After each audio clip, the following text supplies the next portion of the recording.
Vivo Y11 2019 এই ফোনটি release করেছিল ভিভো, এবং এরপর ভিভো রিলিজ করে যাচ্ছে ভিভো Y11s নামে আরও একটি ফোন।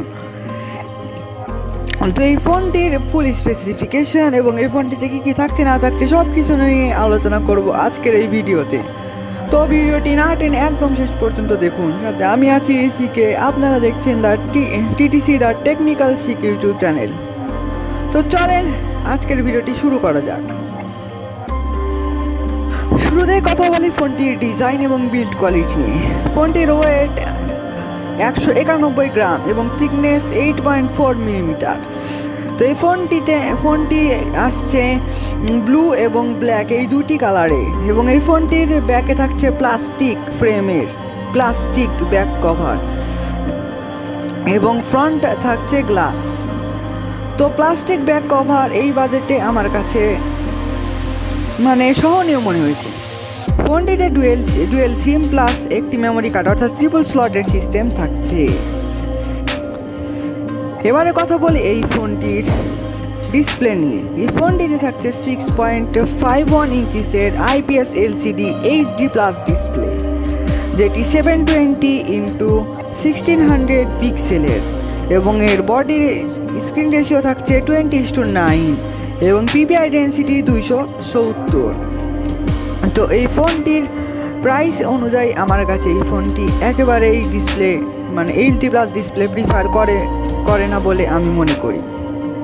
এবারে কথা বলি এই ফোনটির পারফরমেন্স নিয়ে। তো এই ফোনটি অ্যান্ড্রয়েড 10 ফান্টাচ OS 11 রান করছে, এবং এই ফোনটিতে চিপসেট হিসেবে থাকছে স্ন্যাপড্রাগন 460 11 ন্যানোমিটার চিপসেট, যেটিতে থাকছে 4টি 1.8 গিগাহার্টজের কোরিও 240 এর কোর এবং 1.6 গিগাহার্টজের 4টি কোরিও 240 এর কোর, এবং জিপিও হিসেবে থাকছে অ্যাড্রিনো 610।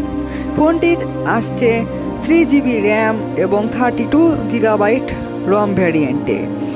তো এই প্রাইস রেঞ্জে 4GB র্যাম অবশ্যই প্রোভাইড করা উচিত ছিল, তবে প্রাইসটা আমার কাছে ঠিকঠাক মনে হয়নি।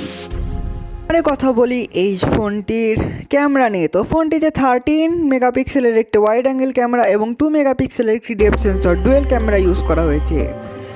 তো এই ফোনটির এই প্রাইস অনুযায়ী কোয়াড ক্যামেরা সেন্সর প্রোভাইড করা ছিল একটি সময়ের দাবি, এবং ফ্রন্ট ক্যামেরা থাকছে 8 মেগাপিক্সেলের wide angle lens. Front camera এবং রিয়ার ক্যামেরা দুটিতেই ভিডিও শ্যুট করা যাবে 1080p 30 fps এ।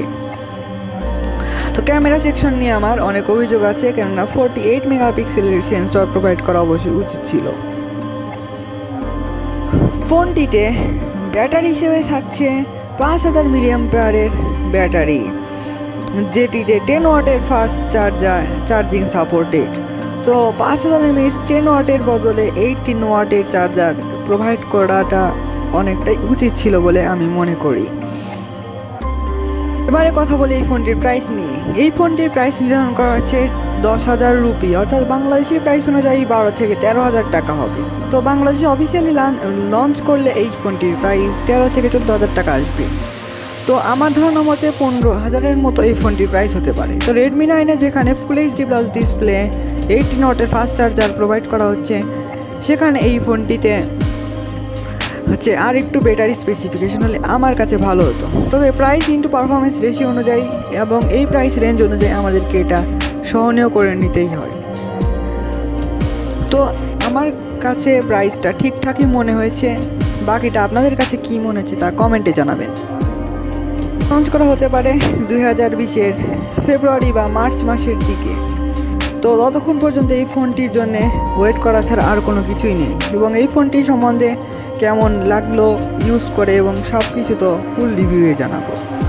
তো গাইস, এই ছিল আমাদের ভিভো Y11s এর ফুল স্পেসিফিকেশন রিভিউ। তো ভিডিওটি কেমন লাগলো ভিডিও লাইক করে জানাবেন, এবং ভিডিওটি খারাপ লাগলে অবশ্যই ডিসলাইক করবেন, আর চ্যানেলে সাবস্ক্রাইব করবেন এবং আমাদের পরিবারের একজন সদস্য হয়ে যাবেন।